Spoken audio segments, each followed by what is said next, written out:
Look at that. Just look at it. I am standing in front of a row of pole beans that is chest high, absolutely loaded, and I have already picked 5 pounds off this same trellis this week. The leaves are that deep, waxy green, not a spot of rust or yellow anywhere, and there are still clusters of pale purple flowers tucked in among the stems. And here is the thing that would drive any reasonable gardener crazy.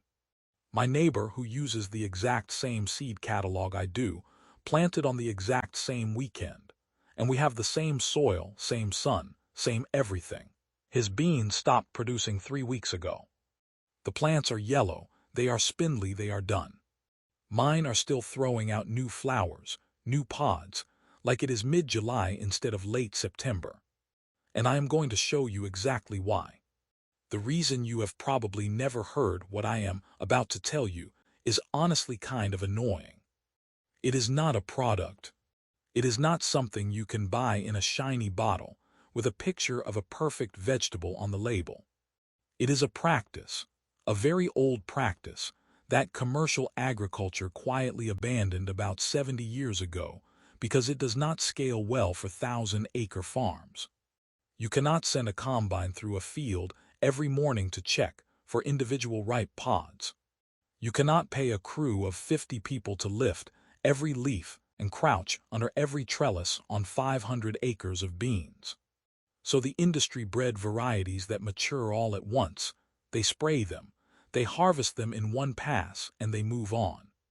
And when the big farms stopped doing it, the garden books stopped writing about it, the YouTube experts stopped mentioning it, and it just sort of faded out of the collective memory. It got buried under an avalanche of fertilizer schedules and soil acidifiers and bloom booster sprays, all of which promise to solve a problem that does not actually require any of those things. But the old-timers, the gardeners who learned from their grandparents, they never stopped. They kept doing it because they knew it worked, even if they could not explain the biology.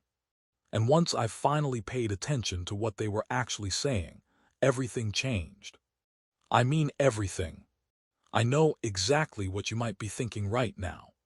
Probably just another miracle internet trick that involves some weird kitchen concoction or a secret fertilizer that costs $40 a bag. I completely understand your skepticism. I thought exactly the same thing. For years I thought the key to more beans was just more of everything. More water, more fertilizer, more compost, more attention. I would stand at the garden center staring at bags of bone meal and blood meal and green sand, convinced that if I could just find the right combination, the plants would somehow unlock their hidden potential. And every single year, right around the middle of August, my bean plants would just give up. The leaves would start looking tired, kind of dull and leathery instead of glossy. The flowers would drop without setting pods, leaving these little dried-up stems where a bean should have been. The few beans that did form were tough and stringy and tasted like disappointment, like chewing on green cardboard. And I would stand there, hands on my hips, staring at this half-dead trellis, the leaves starting to curl at the edges, the lower stems going brown, thinking maybe I just did not have the touch. Maybe some people were born with green thumbs, and I was born with whatever the opposite of that is. Maybe my soil was cursed. Maybe my climate was wrong. Maybe I should just give up on beans entirely and plant something easier. Do you know that feeling? That specific frustration of watching a plant that was absolutely thriving in June, I mean lush and climbing and covered in blossoms, just collapse in August for no obvious reason. You did not change anything. The weather is still warm. The soil is still moist. And yet the plant is just done. It is like a switch flipped somewhere inside it. I know it all too well. And I tried everything. I mean everything. I tried fish emulsion, which stank up my watering can for a week and attracted every cat in the neighborhood. I tried compost tea, brewing these elaborate bubbling buckets in the corner of the yard, convinced I was making some kind of microbial elixir. I tried side dressing with aged manure, carefully working it into the soil around each plant. I tried spraying the leaves with Epsom salts dissolved in warm water, which left these white crusty spots on the foliage and did absolutely nothing. I even tried talking to them, which my wife still makes fun of me for. Nothing worked. The plants would produce for maybe 6 weeks, sometimes 8 if I was lucky, and then they were done. And I just accepted it. I thought that was the natural lifespan of a bean plant. Grow, produce, die. That is the deal. You get your harvest, and then you pull them out and plant something else. That is what the seed packets say. 60 days to maturity.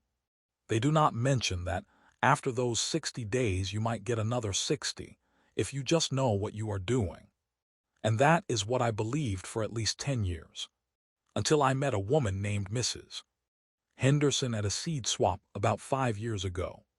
It was one of those community events in a church basement, folding tables covered in mason jars and paper envelopes, everyone trading their saved seeds and their extra seedlings.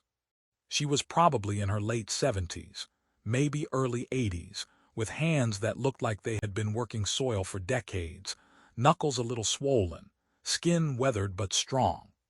And she had brought these enormous bags of dried beans, varieties I had never even seen before, speckled and striped and deep purple, and she was giving them away for free, just handing them out to anyone who stopped at her table.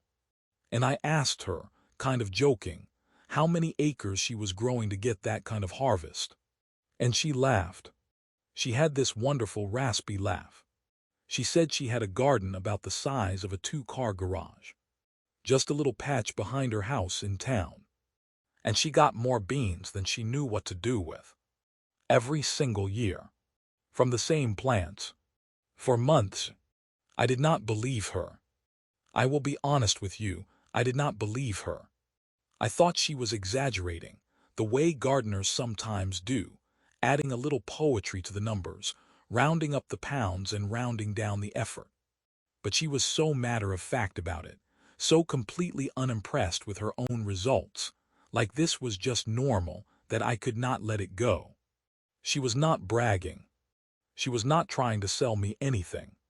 She was just stating a fact, as plain as saying the sky is blue.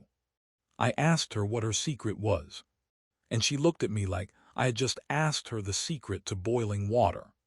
She said, and I will never forget this, she said, "Honey, the beans tell you what they need. You just have to listen." And then she told me the single most important thing I have ever learned about growing beans. And it was so simple that I almost did not try it. It seemed too basic, too obvious. Surely, I thought, if this actually worked, everyone would be doing it. It would be on the front page of every gardening website. It would be in every book. It would be common knowledge. But here is the thing. Everyone used to do it. If you go back and look at old gardening manuals from the 1800s, the kind with hand-drawn illustrations and long paragraphs about lunar planting cycles, they all mention this practice. All of them. I have a little collection of these old books now, musty things I find at library sales and flea markets, and it is right there in black and white. It was considered absolutely essential. Not optional, not a nice bonus tip for advanced gardeners. Essential. As fundamental as watering. As fundamental as weeding. And somehow in the last century, we just stopped doing it. We forgot. We replaced it with fertilizer schedules and drip irrigation timers, and all these complicated systems that try to do artificially what the plant is already trying to do naturally, if we would just let it. We built this whole apparatus of intervention around a plant that mostly just wants us to pay attention. Let me ask you a question. Have you ever grown green beans or pole beans or runner beans and noticed that after the first big flush of pods, the plant starts to slow down? Maybe you get a few stragglers here and there, a lonely bean hanging from a stem that used to have 6, but the massive production just stops. And you think, well, that was fun while it lasted. Time to rip them out. You put on your gloves, you cut the vines off the trellis, you toss them in the compost, and you start planning what to put in that spot next. Hand on heart, how many of you have a garden that looks exactly like this in late summer? A trellis full of leaves and almost no beans. The plant looks fine, maybe a little tired, but fine. It just is not producing. And you have probably been told that this is normal. That beans have a finite productive window. That you should succession plant every 2 weeks if you want a continuous harvest. And succession planting works, do not get me wrong. Starting new seeds every few weeks will give you a staggered harvest. It is a perfectly valid technique. But it is also a lot of work. It means preparing new ground, or at least clearing old ground. It means protecting young seedlings from pests and heat. It means training new vines up a trellis that already has old vines on it. And what if I told you that the same plant, the exact same plant, can keep producing for twice as long, sometimes 3 times as long, if you just do one simple thing? What if you did not have to start over? What if the plant you already have, the one that is already established and rooted and climbing, could just keep going?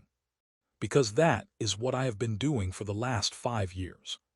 And it has completely changed the way I think about my garden.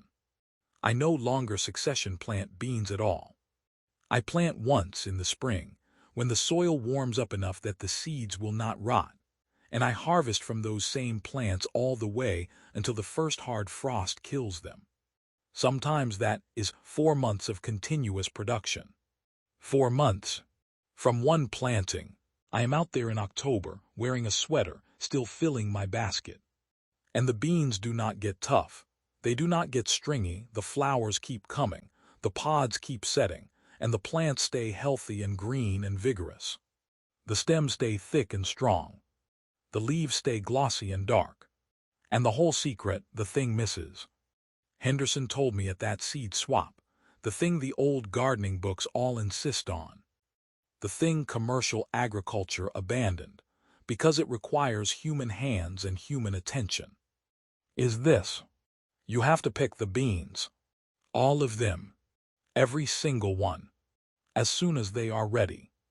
And you can never, ever let a single pod mature on the vine. That is it. That is the whole secret. I know. You were expecting something more dramatic. Some ancient fermented concoction made from comfrey leaves and rainwater.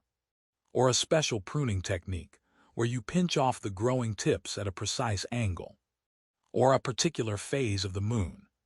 I understand. I felt the same way when Mrs.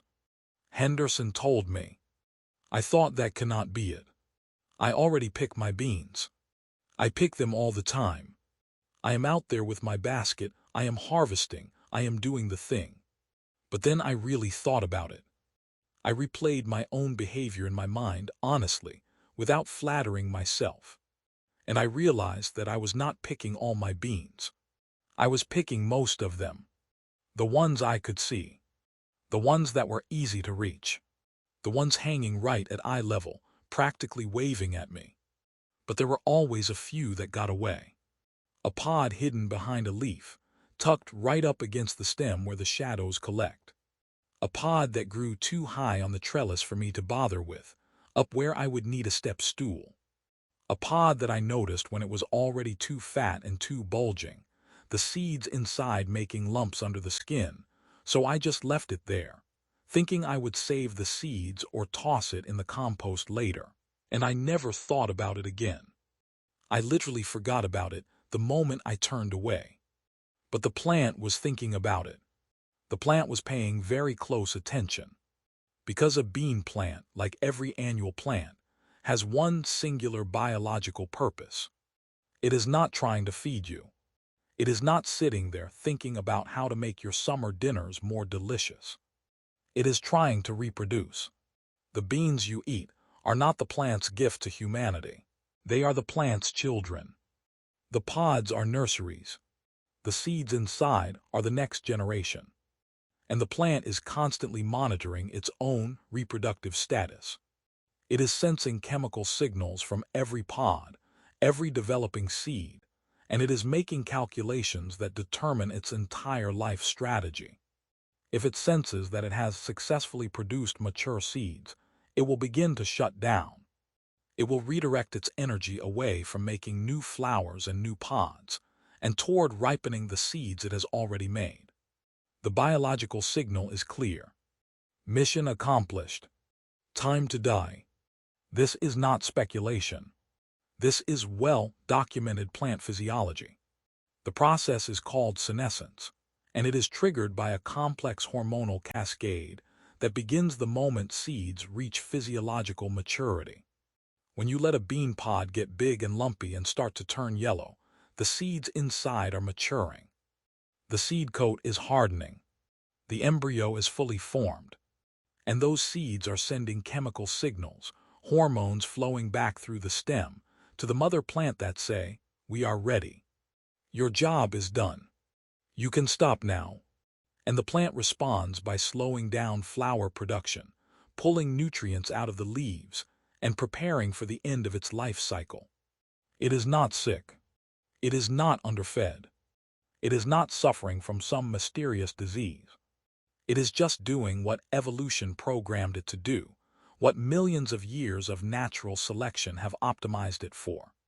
Now think about what happens when you pick beans while they are still young and tender. The seeds inside are immature. They are tiny, soft, pale little things that would never germinate if you put them in soil. The plant does not register them as successful offspring. As far as the plant is concerned, it has not reproduced at all. It has failed. Its entire purpose remains unfulfilled. So it keeps trying. It keeps making flowers. It keeps setting pods. It keeps investing energy in new growth, because the old growth did not accomplish the mission. The plant is essentially stuck in a loop, constantly trying and failing to produce mature seeds, and as a result, constantly producing more of the tender young pods that you actually want to eat. You are not harming the plant. You are not stressing it. You are simply preventing it from receiving the signal that tells it to stop. This is the hidden logic behind the old-timers' advice. It is not magic. It is not folklore. It is not some quaint superstition passed down by people who did not understand science. It is a direct manipulation of the plant's own reproductive strategy, grounded in biochemistry and evolutionary biology.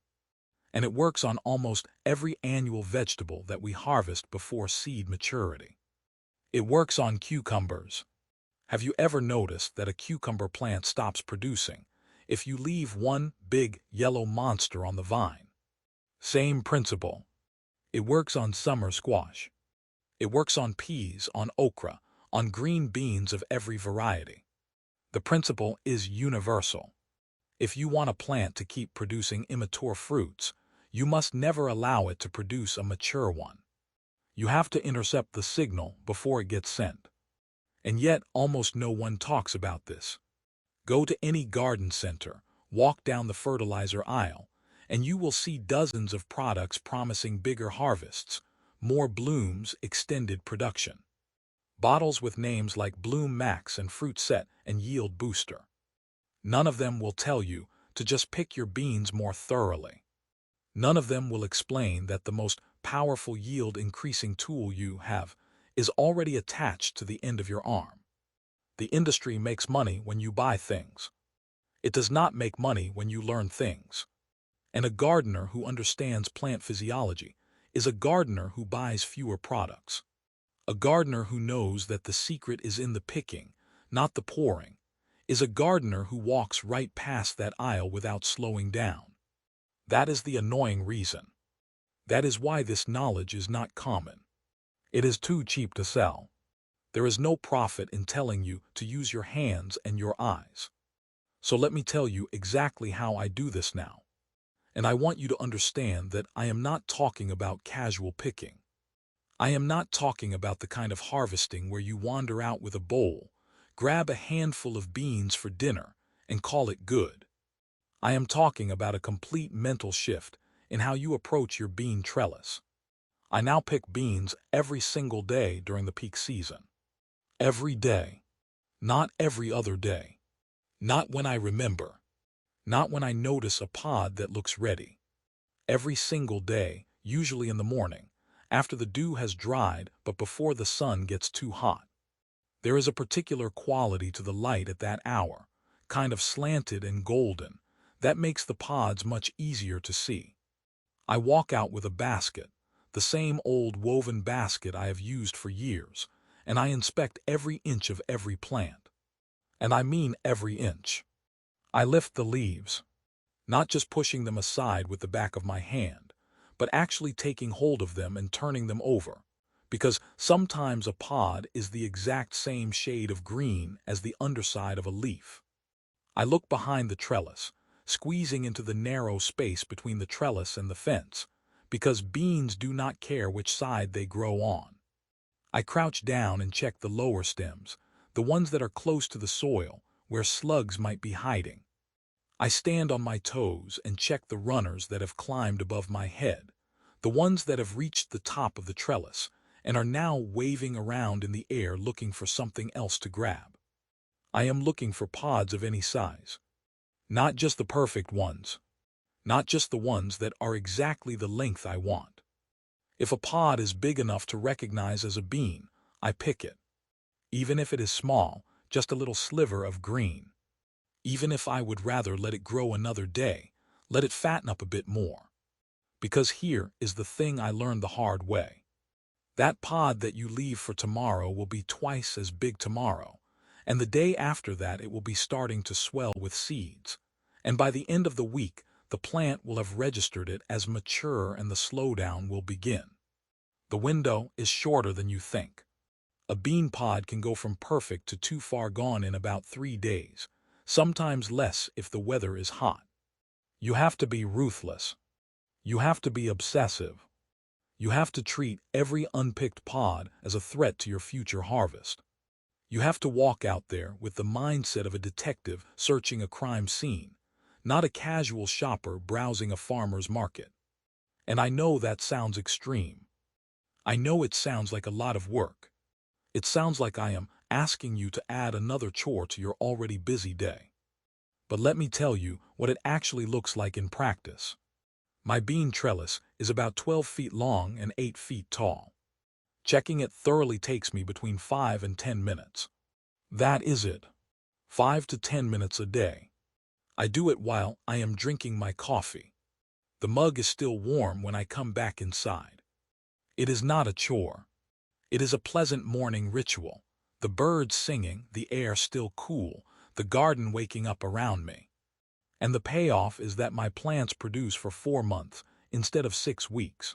The time I used to spend preparing new beds, planting new seeds, and training new vines for a second or third succession planting, I now spend just picking.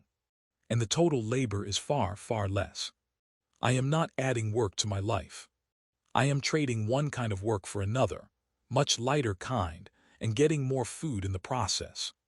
Now there is one more piece to this. One more thing that misses. Henderson mentioned that I did not fully understand until I tried it myself. And it is the thing that really separates the old way from the modern way. It is not just about picking the tender pods. It is about what you do when you inevitably miss one. And you will miss one. No matter how obsessive you are, a pod will hide from you.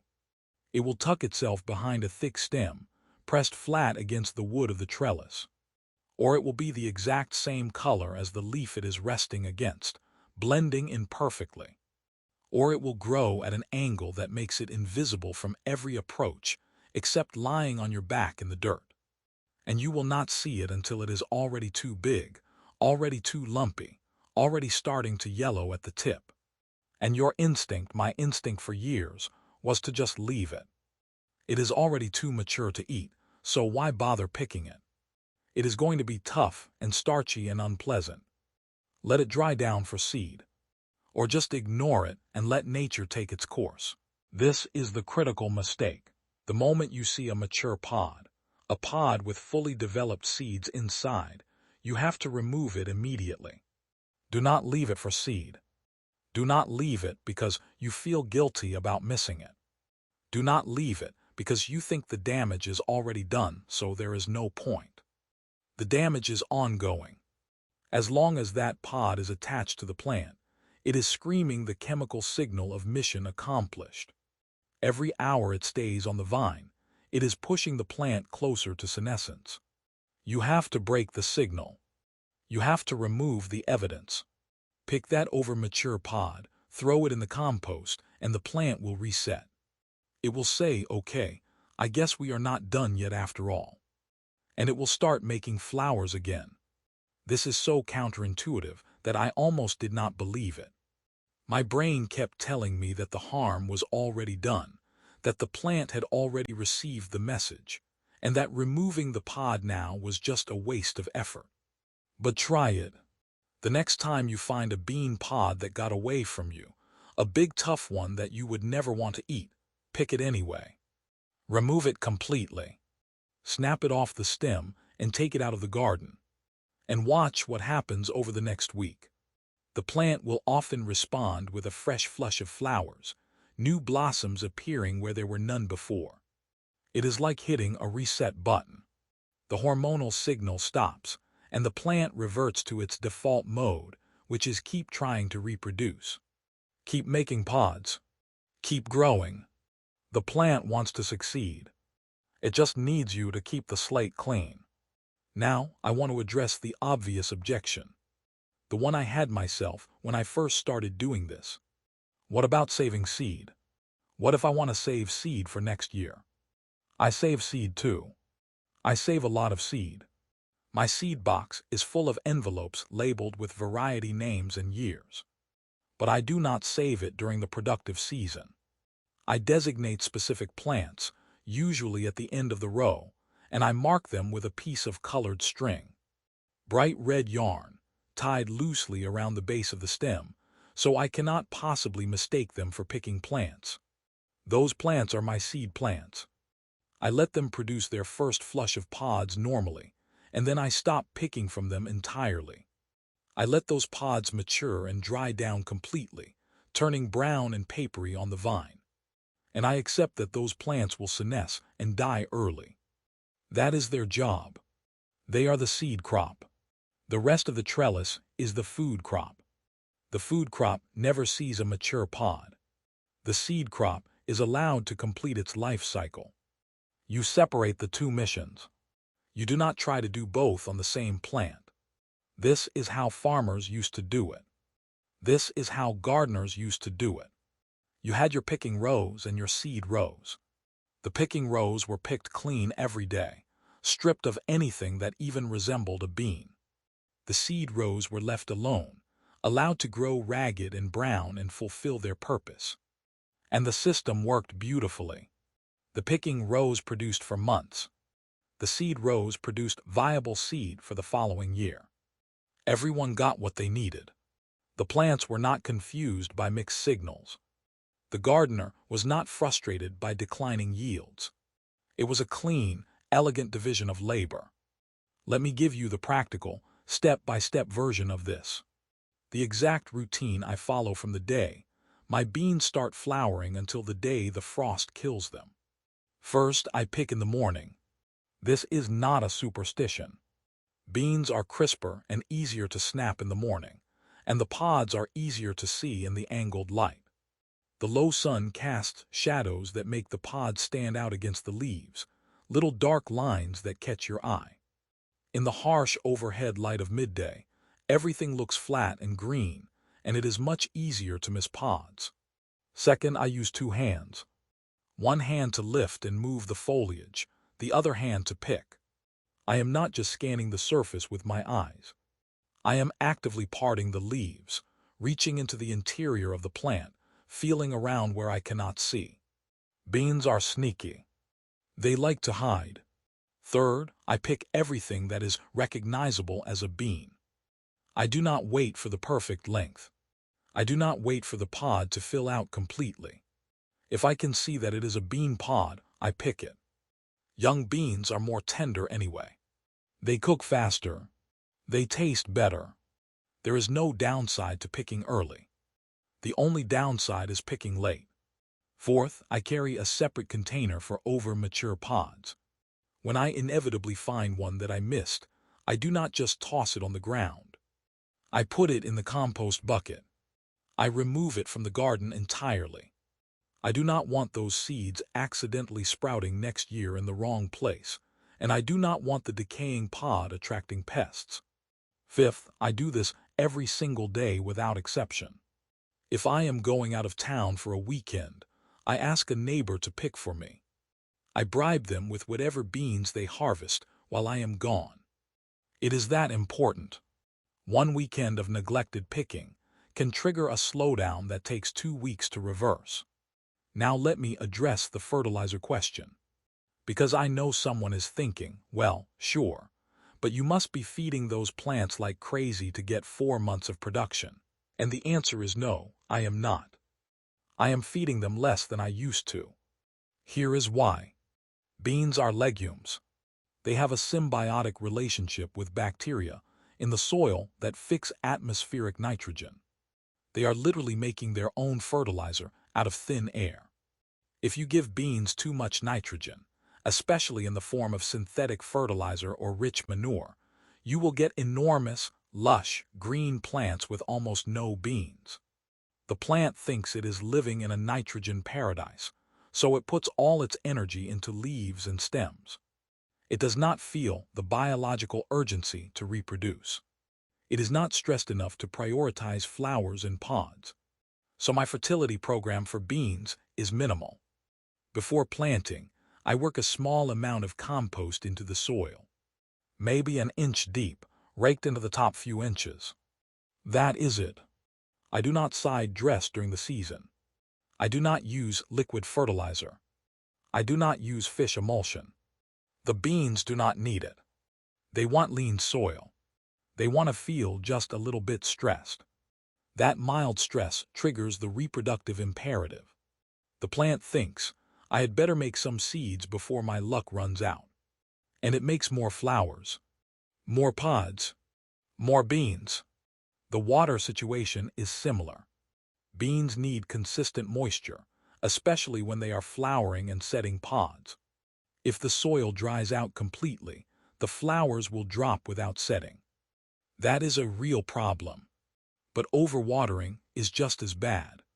Soggy soil leads to root rot and fungal diseases. The goal is even moisture. Not wet, not dry.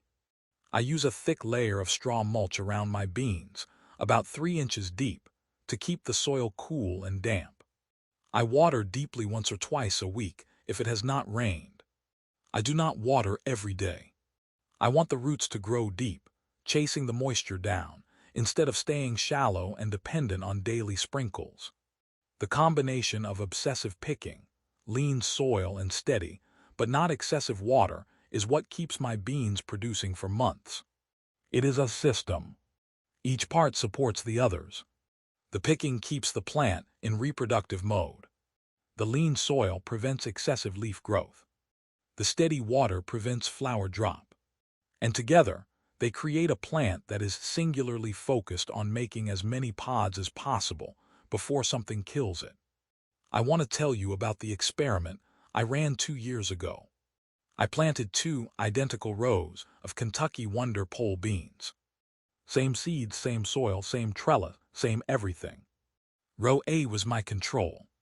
I picked it the way I used to pick, which is to say casually. I went out every few days, grabbed the beans that were obviously ready, and did not worry too much about the ones I missed. Row B was my treatment. I picked it every single morning obsessively, removing every pod of any size, including the over-mature ones. I tracked the harvest by weight for the entire season. The results were not subtle. Row A produced for about 7 weeks. Total yield was a little over 8 pounds from a 10-foot row. Respectable. Nothing to be ashamed of.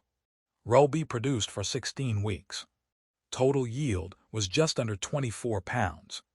3 times the beans from the same number of plants.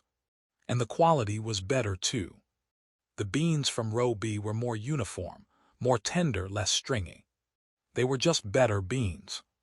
because the plant was constantly producing new pods instead of trying to mature old ones. That experiment is what convinced me completely. It was not just Mrs. Henderson's word anymore. It was data.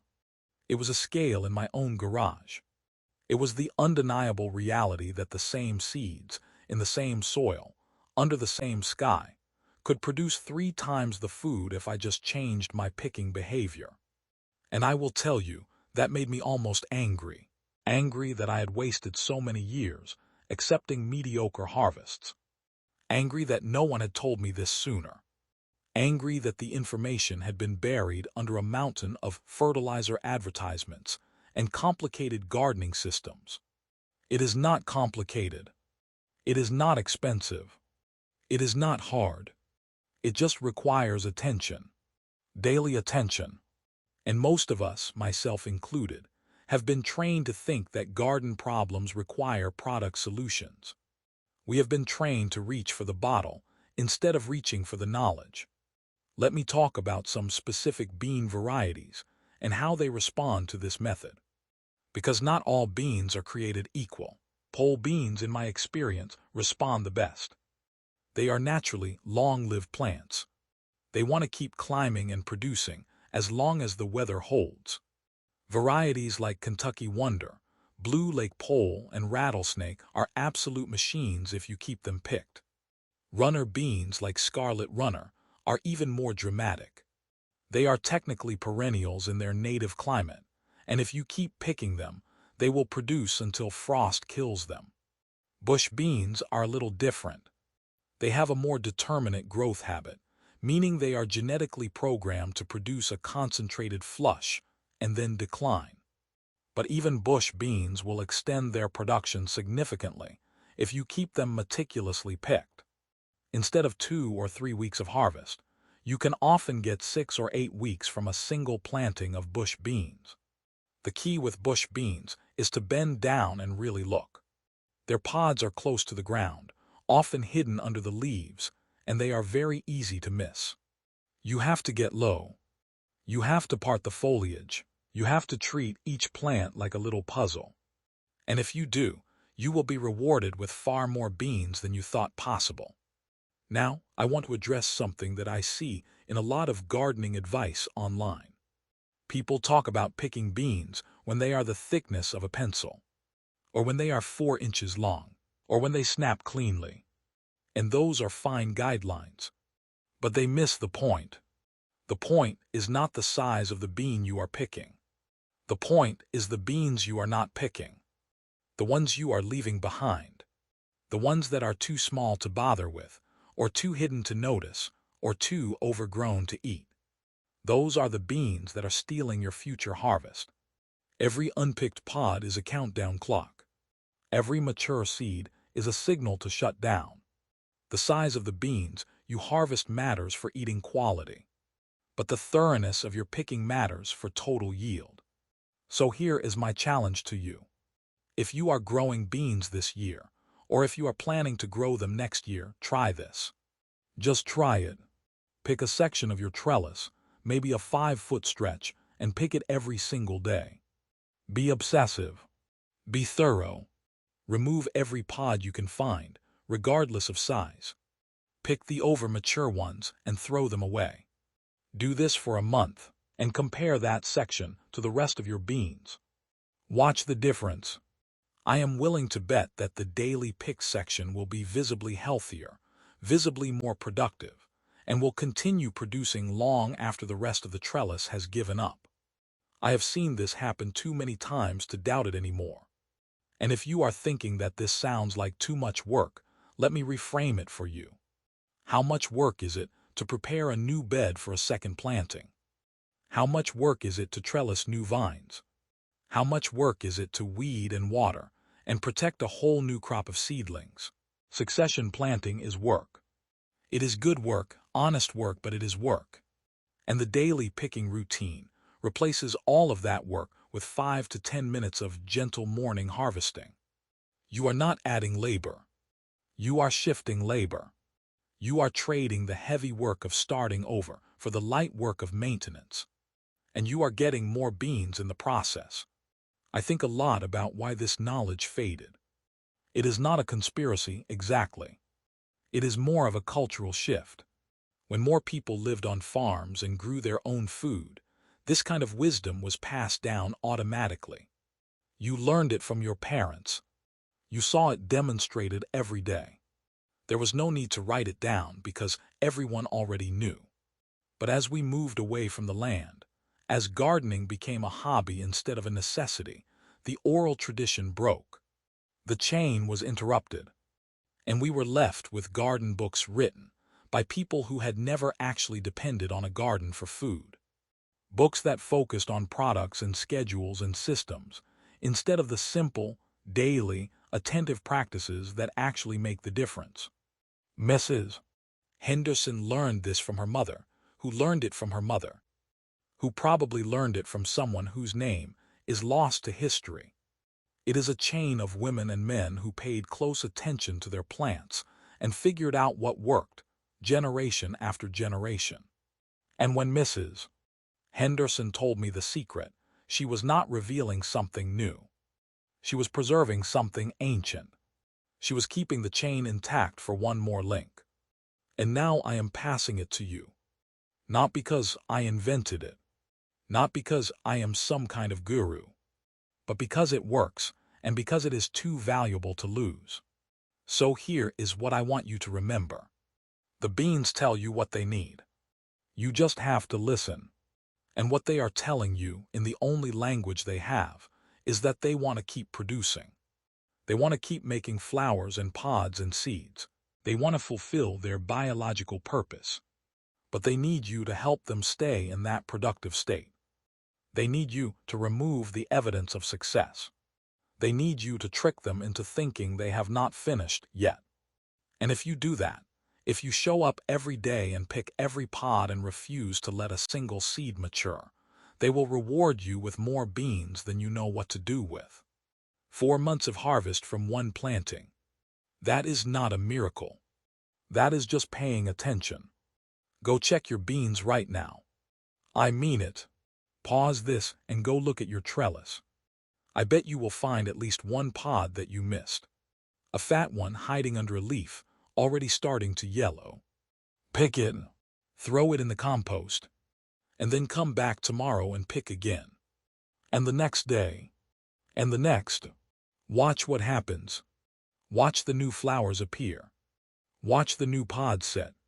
Watch your harvest stretch out week after week, month after month, long past the point when you thought it was over. And when you are still picking beans in October while your neighbors are pulling out their dead vines, you will understand. You will feel it in your hands and see it in your basket. The old ways work. They have always worked. We just forgot to remember them. If this video helped you, if it changed the way you think about picking beans, do me a favor. Share it with someone who gardens. Send it to that friend who complains that their beans always stop producing too early. Leave a comment telling me what variety you grow and how long your harvest usually lasts.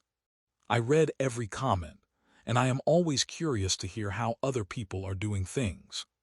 And if you want to see more of this kind of practical, old-school gardening wisdom, the stuff that actually works, subscribe to the channel. I am not selling anything. I am just a gardener who spent too many years doing things the hard way, and I want to save you the trouble. Thanks for watching. Now go pick your beans.